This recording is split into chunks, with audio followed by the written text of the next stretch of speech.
अलैकुम प्यारे हुजूर, मेरा नाम आकाश अहमद है। आकाश और मैं अहमद है। जी अच्छा माशाल्लाह, फरमाओ क्या कहते हो आकाश अहमद। सवाल है कि आपको लगता है कि वर्ल्ड वॉर 3 शुरू होएगा?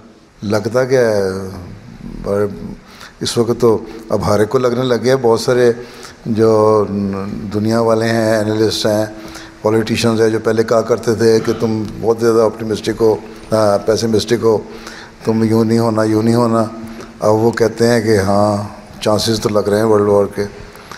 तो ज़ाहिर तो लग रहा है कि होगा।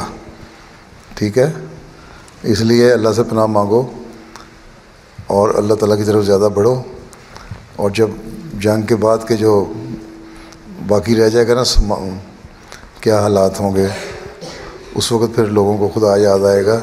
फिर तुम लोगों को तैयार रहना चाहिए, तबलीग करो कि अल्लाह है और अल्लाह सुनता है, और अल्लाह को किस तरह हमें याद करना चाहिए, किस तरह हमें नमाज़ पढ़नी चाहिए।